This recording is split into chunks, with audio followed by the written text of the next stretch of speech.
Boa noite, sejam bem-vindos ao My Maple Curriculum Society.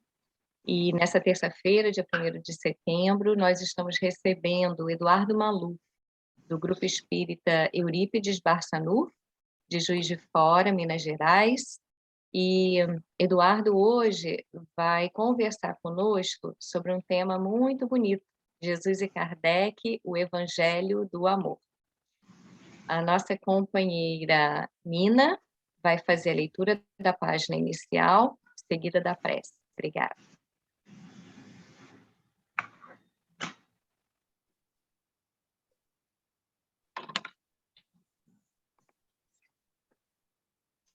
Boa noite a todos. Então, nós vamos fazer uma leitura do Vinha de Luz. Lição 81. Estejamos certos. Porei minhas leis em seus corações e as escreverei em seus entendimentos. Paulo, Hebreus, capítulo 10, versículo 16. As instituições humanas vivem cheias de códigos e escrituras. Os templos permanecem repletos de pregações. Os núcleos de natureza religiosa alinham inúmeros compêndios doutrinários. O Evangelho, entretanto, não oculta os propósitos do Senhor. Toda a movimentação de páginas rasgáveis, portadoras de vocabulário restrito, representa fase de preparo espiritual, porque o objetivo de Jesus é inscrever os seus ensinamentos em nossos corações e inteligências.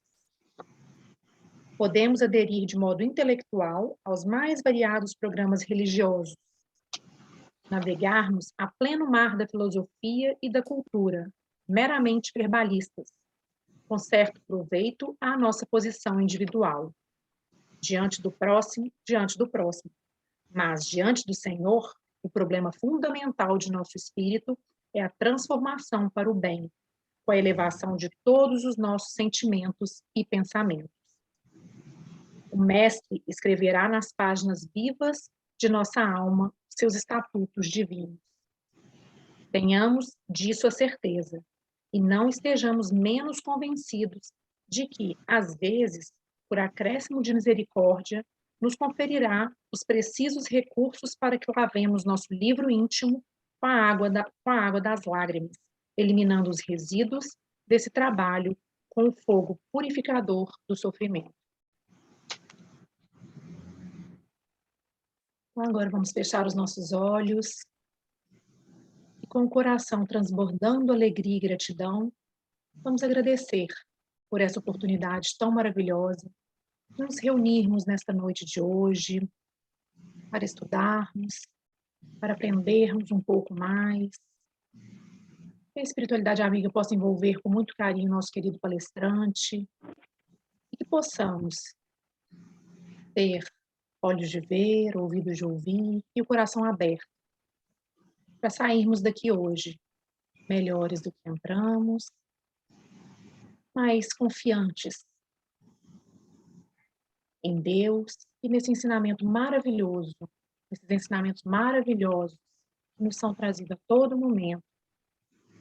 E agradecidos também por essa doutrina incrível, que tanto nos esclarece e conforta. Tenhamos todos uma ótima noite. E que assim seja. Eduardo, a palavra é sua. Tá ótimo. Obrigada.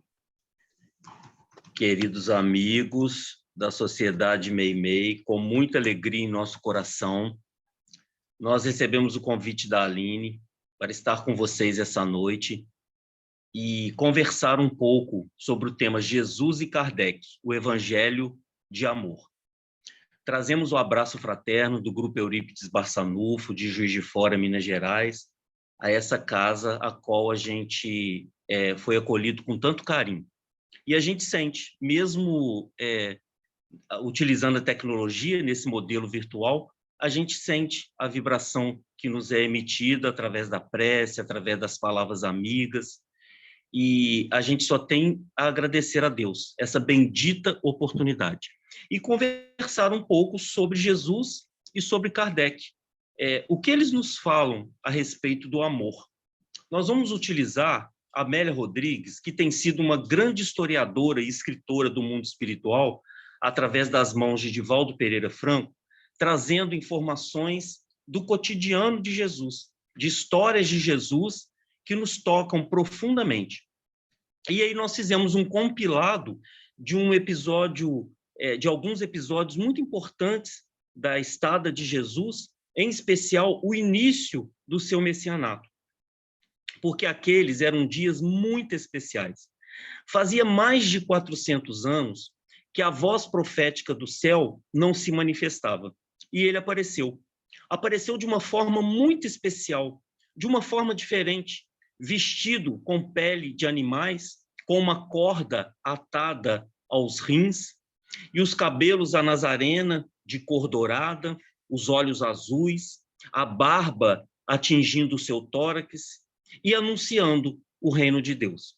Anunciava o reino de Deus de uma forma muito especial, e convidou a Simão Bar Jonas, Simão, filho de Jonas, a ceder a sua casa, para numa manhã de sábado ele abrir pela primeira vez a sua boca e falar-nos profundamente ao nosso coração.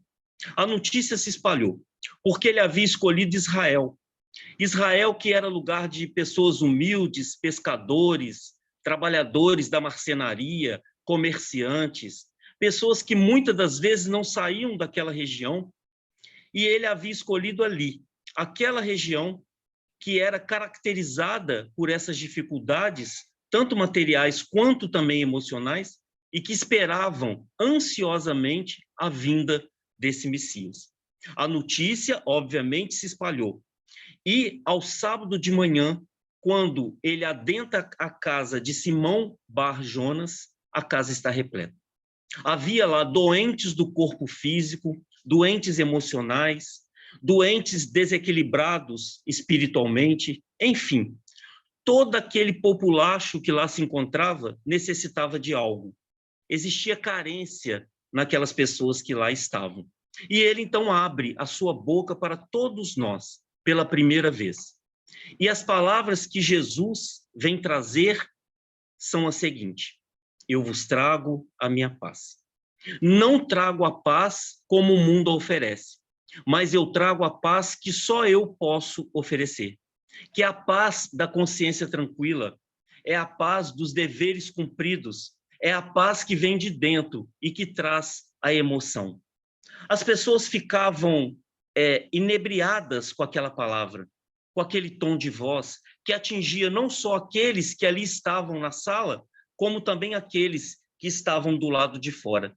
E ele foi falando sobre este novo reino, falando sobre essa paz, de uma forma tão especial que as pessoas foram sendo envolvidas numa energia salutar. Quando ele fez um silêncio. No momento em que ele silencia a sua voz, alguém do lado de fora grita para que ele pudesse ouvir lá dentro: Jesus de Nazaré, tende piedade de mim, cura-me.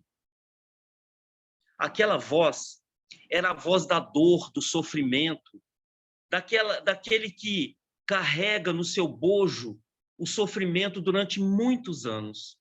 As pessoas logo começaram a reclamar: impossível você entrar, a sala está repleta. Mas a voz da dor era mais profunda. E aquele homem paralítico grita mais uma vez: Jesus de Nazaré, apiada-te de mim, cura-me. Alguém então teve uma ideia: vamos carregá-lo pela escada lateral e descê-lo pelo espaço que existe na sala. E assim o fizeram. Em poucos minutos, apresentava-se diante de Jesus um homem. Não era bem um homem. Estava com os cabelos desgrenhados, a pele cobrindo os ossos, a roupa rasgada, a esteira suja, quando ele olha para Jesus e toma-se de encanto. E diz ao mestre: Jesus de Nazaré, apiada-te de mim, cura-me. Jesus, na sua mansuetude, no exercício pleno do amor universal, aproxima-se daquele homem, olha com toda a ternura que uma pessoa pode ter e diz calmamente: Natanael, ben Elias, tu te crês que eu te posso curar? Faz uma pergunta para aquele homem que era a dor, o sofrimento em pessoa. Ele então toma um susto e diz: Jesus, tu sabes o meu nome. Se tu sabes o meu nome, tu sabes a minha desdita. São 25 anos de sofrimento na paralisia. E se tu sabes o meu nome, tu me conheces. E como tu me conheces? Eu sou o bom pastor.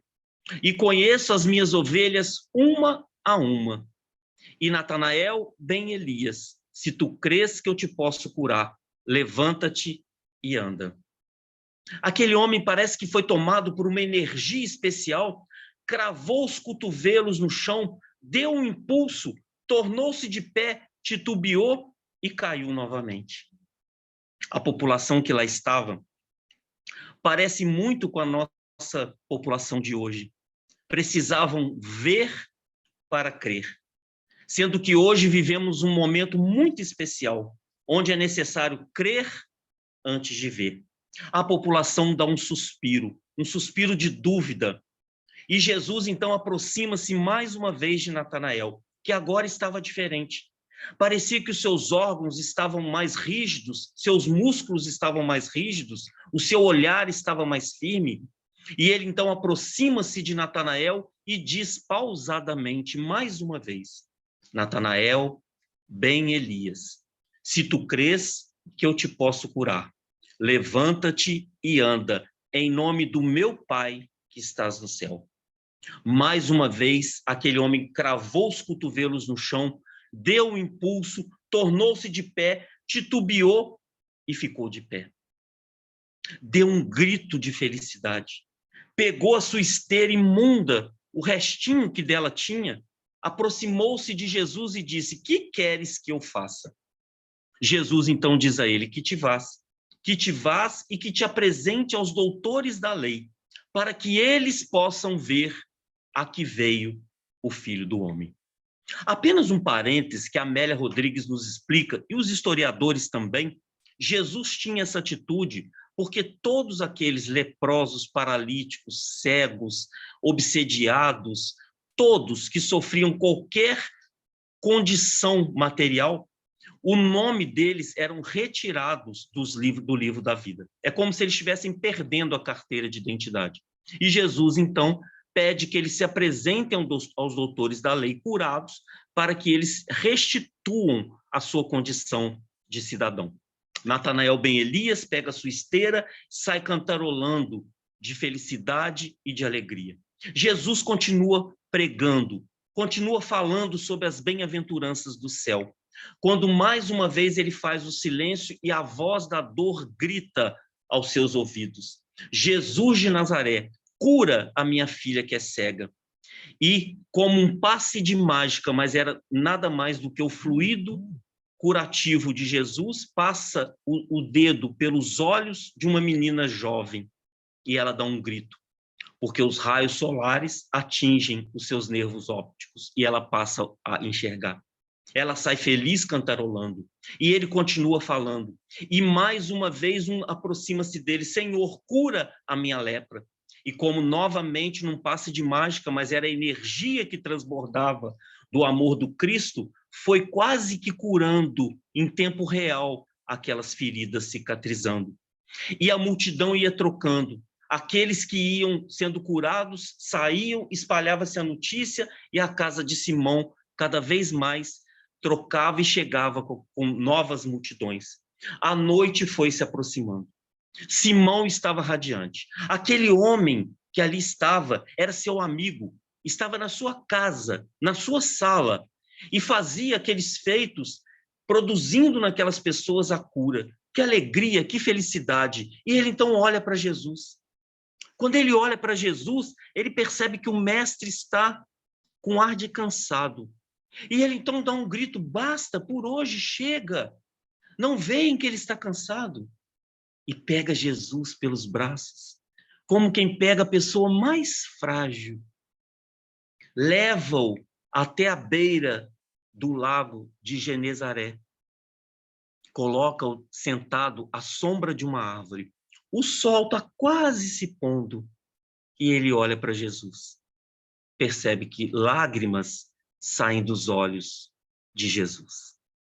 Ele então diz: Jesus, meu amigo, tu choras com toda certeza de felicidade, porque hoje é um dia de glória. Hoje é um dia de muitos feitos. Hoje tu iniciastes o reino dos céus na terra. Tu choras de alegria com toda certeza, não é mesmo? Jesus olha para aquele homem com muita ternura, como ele faz com cada um de nós em todos os momentos de nossa vida. Simão, não choro de alegria.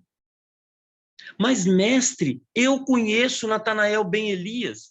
Não poucas vezes, quando não vendo todos os meus peixes, dou alguns para que ele possa se alimentar. E vi quando ele pegou a esteira e saiu a andar.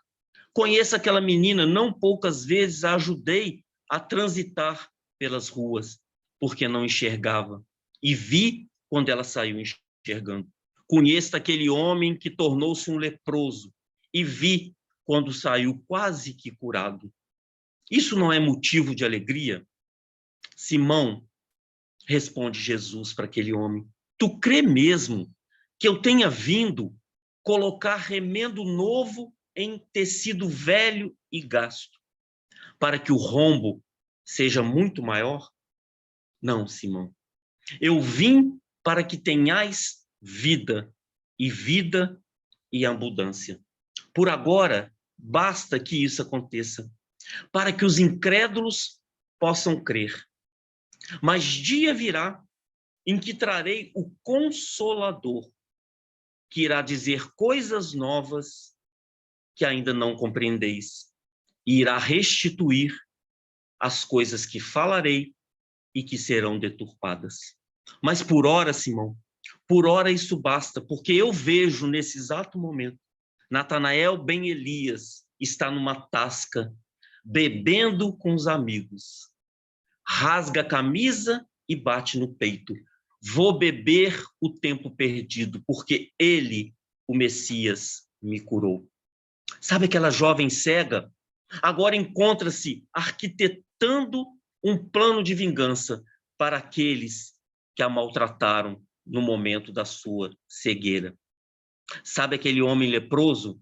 Encontra-se agora nas mãos de uma vendedora de ilusão, porque ele diz, ele me curou, tenho que vencer o tempo perdido. Simão, eu sou o filho do homem, não venho curar corpos, eu venho convidar almas para o exercício do amor. O restante da história, todos nós conhecemos. Foram aproximadamente 2 anos e 10 meses que Jesus trouxe o seu evangelho de amor para nós.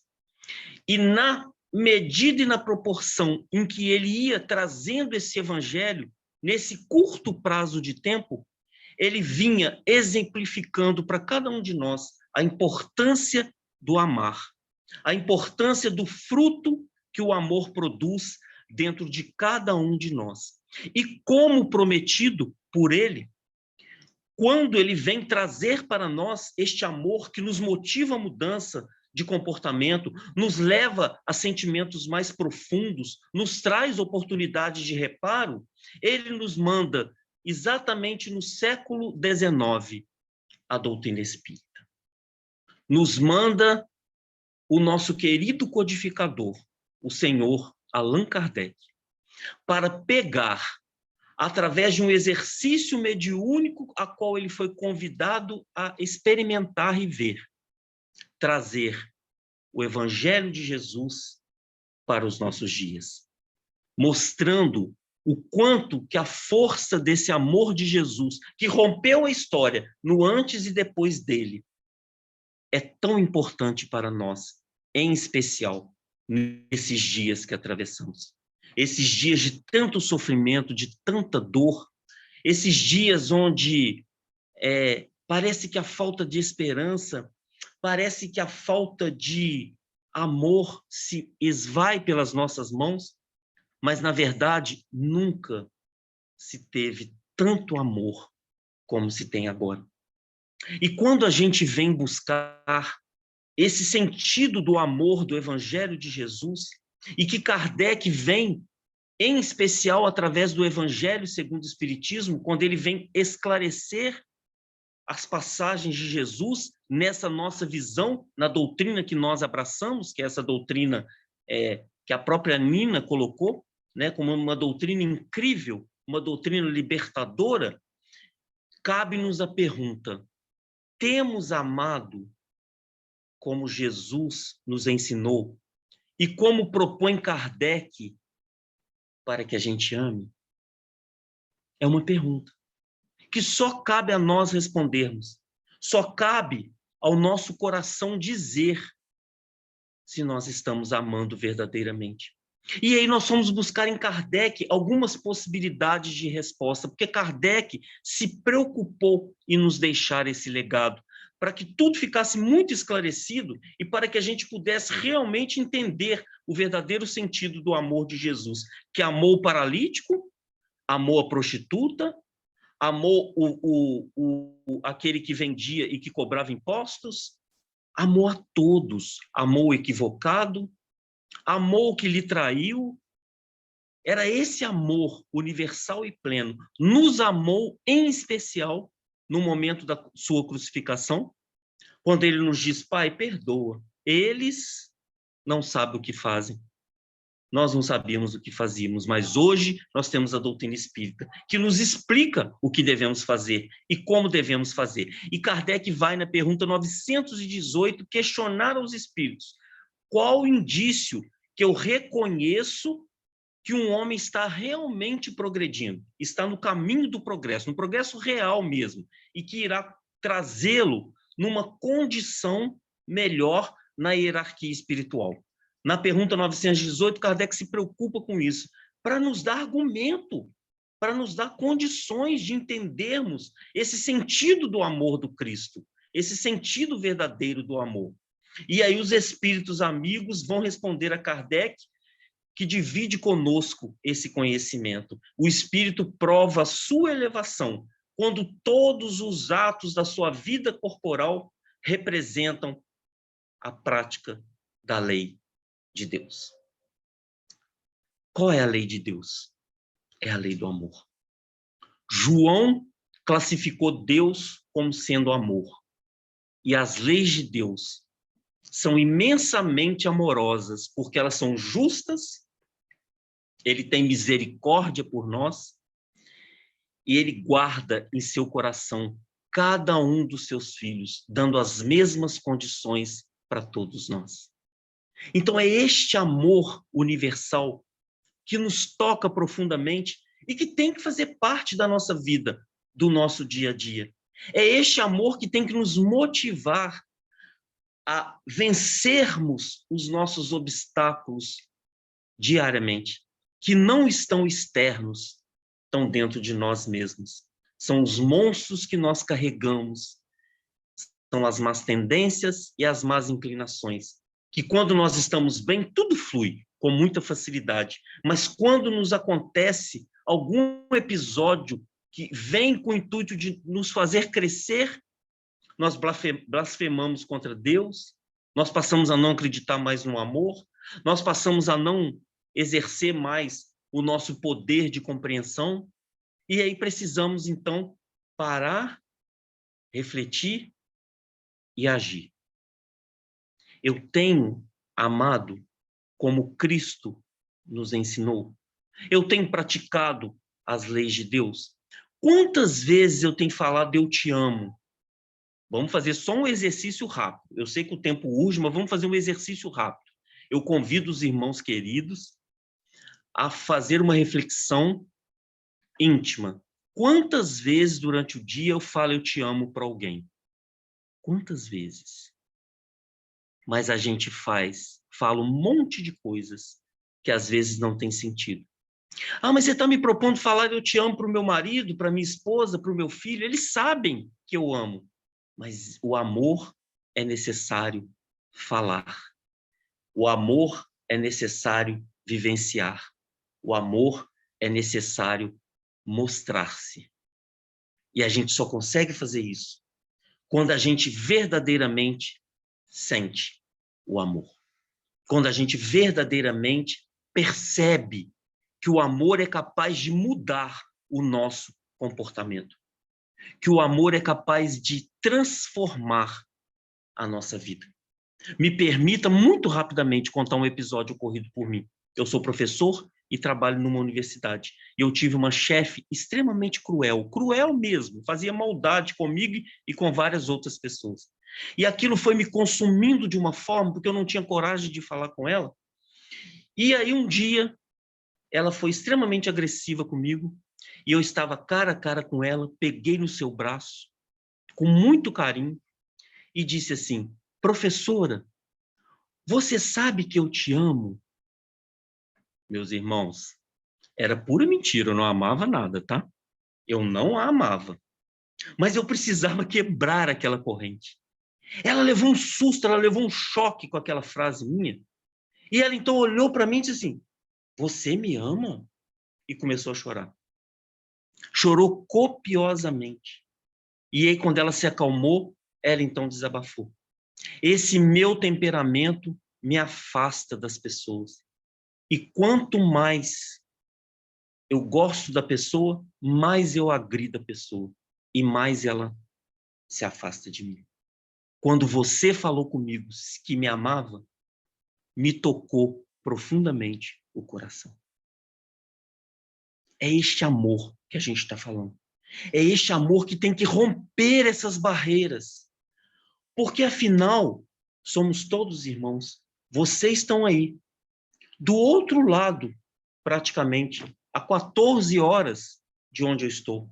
E nós estamos aqui conectados com os amigos espirituais que vão visitando cada um de nós e vão percebendo em nós o nosso sentimento mais íntimo e a nossa boa vontade. Erramos, vamos continuar errando, mas temos uma doutrina que nos liberta, temos uma doutrina que nos dá argumento, temos uma doutrina que nos dá respaldo para que a gente possa agir diferente. Então, o nosso compromisso é chegarmos em casa, quem não está em casa, quem já está em casa, terminando a nossa fala, aproxima-se de um ente querido seu e diz assim: posso te dizer uma coisa hoje? Eu te amo. Não consigo dizer eu te amo. Vai para a cozinha, prepara um macarrão, depois você arruma a cozinha. Esse é um gesto de amor. Então é este amor que comprova e prova a nossa condição de espíritos em processo de evolução e que nos conecta com Jesus, porque Jesus é a personificação do amor quando esteve na Terra e continua sendo para todos nós. E para que a gente possa realmente começar a refletir sobre o amor, lembro-me de Monsenhor Horta. Monsenhor Horta é o grande trabalhador da Igreja Católica no século XVIII, final do século XVIII e início do século XIX, na região de Minas Gerais, Mariana, Sabará, Ouro Preto. E ele, então, desde pequeno, via e ouvia os espíritos. E aí a sua mãe levou-o à igreja para que ele pudesse confessar com o padre. Lá, o padre orientou para que ele entrasse para o seminário, para que essas coisas parassem de acontecer. Ele, então, inscreve-se no seminário e continua vendo, ouvindo, conversando e informando sobre o mundo espiritual. Passa-se o tempo, o seu superior aproxima-se dele e diz: Horta, é melhor que tu te cales, porque estão querendo te colocar no sanatório. E ele passa o resto da sua vida vendo, ouvindo, conversando com os espíritos, orientando as pessoas, ajudando a todos que passavam por ele, sem comentar com ninguém. Desencarna. Desencarna aos 76 anos de idade. E tem uma sensação de estar subindo para o alto. Quando uma voz aproxima-se dele e diz: Horta, tu que esteve na Terra durante esses 76 anos de vida, pregando o amor ao Cristo, vai abandonar seu corpo sem nem agradecer a este corpo que te serviu para suas experiências na Terra? Volta lá e agradece ao corpo que te serviu. E narra Monsenhor Horta que foi uma das cenas mais emocionantes da sua vida. Quando ele retorna ao local onde estava o seu corpo gelado, esticado ali numa pedra, e ele ali, pleno da sua consciência, pleno das suas funções, ele começa a chorar. Começa a chorar e tem uma vontade sincera de conversar com Deus. Era uma vontade tão grande que ele tem a sensação de ser conduzido a uma sala. E quando ele aproxima-se dessa sala toda iluminada, ele diz, é aqui que Deus conversará comigo. E ele então questiona Deus, Senhor, qual é a verdadeira religião que existe na Terra? Foi a que eu processei quando lá estive nesses meus 76 anos de vida? E ele olhou o sol, pensando que Deus pudesse lhe responder através do sol. E para sua tristeza, o sol se apagou. Ele então falou, Senhor Deus, será que a verdadeira religião está na Reforma Protestante e todas as suas ramificações? E ele então olhou a lua, pensando que Deus fosse lhe responder pela lua. Para sua tristeza, a lua e todas as estrelas do céu se apagaram. Ele então falou, será, Senhor, que a verdadeira religião está nos escritos do Alcorão que tão bem fazem e trazem à humanidade? E ele olhou a terra, achando que Deus fosse lhe responder através do planeta azul. E, para sua tristeza, a Terra e todos os planetas do sistema solar se apagaram. Ele foi falando todas as ciências, filosofias e religiões existentes entre final do século XVIII e início do século XIX. Quando ele viu, estava envolto a uma negritude. A própria sala que ele se encontrava estava envolto a uma negritude. Ele então lembrou-se de Jesus. Lembrou dos feitos do Mestre, lembrou das suas caminhadas, das suas palavras, das suas curas, dos seus milagres, lembrou-se dos seus atos, lembrou-se da sua postura de amor.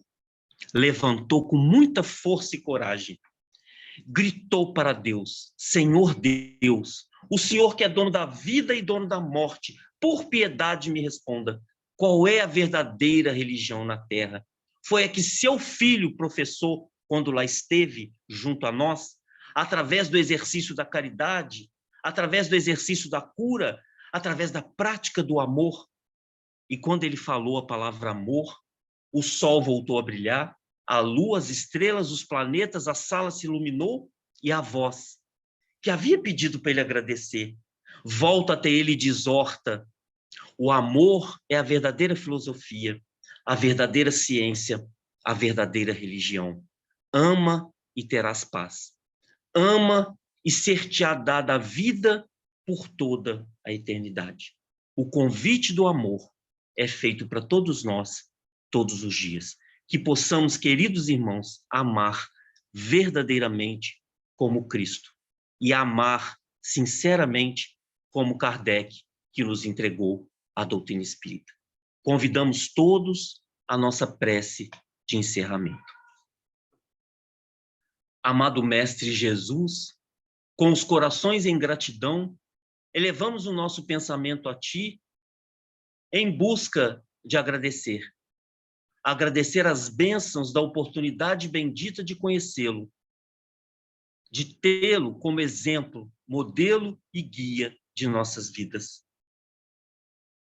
Ao querido amigo Allan Kardec, pelos ensinamentos prestados através da doutrina espírita, resgatando a essência do teu evangelho e trazendo até nós a esperança e a boa vontade, para que a gente tenha coragem sincera de rompermos com as nossas más inclinações e deixarmos brotar dentro de nós o homem verdadeiro, o homem sincero, o homem capaz de promover a paz em seu entorno e capaz de amar incondicionalmente. Por isso, querido amigo Jesus, a nossa gratidão e o nosso pedido para que tu nos dê força e coragem, fé e alegria para seguirmos adiante com os nossos propósitos e permitindo que cada um de nós possa receber nesse instante as energias salutares advindas dos trabalhadores do bem e do mundo espiritual a nos envolver para que tenhamos uma noite de paz, alegrias e, acima de tudo, de amor em nossos corações. Fique conosco, nos abençoando por hoje e por toda a eternidade. Que assim seja.